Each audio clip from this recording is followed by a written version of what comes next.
Bienvenue dans le deuxième module. Deuxième module, comme on avait dit, la posture. Une bonne posture, ça va vous permettre d'être disponible musculairement et d'effectuer un geste puissant et constant. Cette posture, elle doit être athlétique. Vous ne devez pas être tout mou, le dos arrondi, d'accord? Le dos est droit, les fesses sont ressorties, les cuisses sont stables, on est bien positionné sur l'avant des lacets sur nos pieds, d'accord?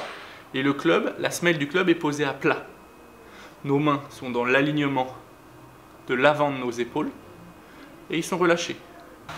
On peut voir ici qu'en se plaçant le club parallèle au sol face au nombril, quand on va chercher à poser le club au sol, avec le dos droit à la base, nous avons une posture idéale, comme on peut le voir à l'écran.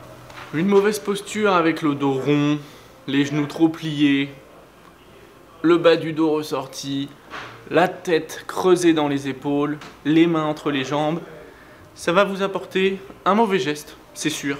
Et ça va même peut-être vous provoquer des blessures au long terme. Donc, entraînez-vous, filmez-vous, prenez-vous en photo, envoyez-les-moi, on va les commenter ensemble, je vais vous aider, on va s'accompagner, on va progresser à ce niveau-là. On reprend, on fait un petit récapitulatif. L'écartement des pieds, écarté de la largeur des épaules. D'accord? Les genoux déverrouillés. Je préfère dire déverrouillés et non pliés parce qu'on part d'une position tendue et on déverrouille.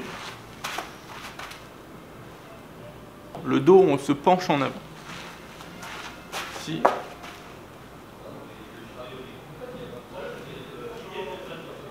Comme on a pu le voir, le dos est droit, les bras sont relâchés, tombant légèrement devant les épaules.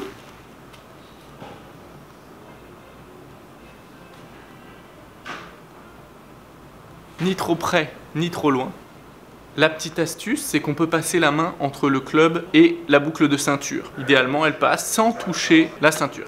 Pour moi, les deux points clés de la posture sont la distance par rapport à votre balle et le dos droit. On voit trop souvent des gens avec le dos voûté qui ne tournent pas autour d'une droite mais d'une courbe, ce qui n'est pas facile. Donc le premier point que j'ai expliqué, c'est la position par rapport à votre balle. Comme je le montre à l'écran, ici, on voit une position qui est trop sur les talons. Si vous êtes sur l'équilibre sur les talons, ça ne marche pas. Vous ne verrez aucun sportif sauter en étant sur les talons, jeter une balle en étant sur les talons, être un gardien de but en étant sur les talons. Vous n'êtes pas disponible musculairement, ça ne marchera pas. Il faut vous mettre sur la pointe des pieds. Pour être sur la pointe des pieds, vous devez reculer vos pieds.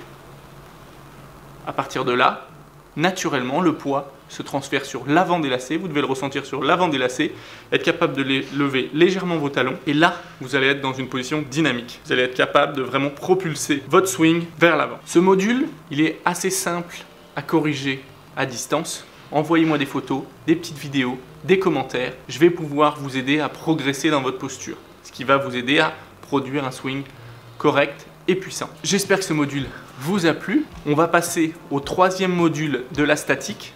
On a vu grip, posture et maintenant c'est alignement. Si vous avez aimé cette vidéo, abonnez-vous, mettez la petite cloche pour ne pas manquer tous les autres modules. Sinon, suivez-moi tout de suite, on voit le module numéro 3 sur l'alignement.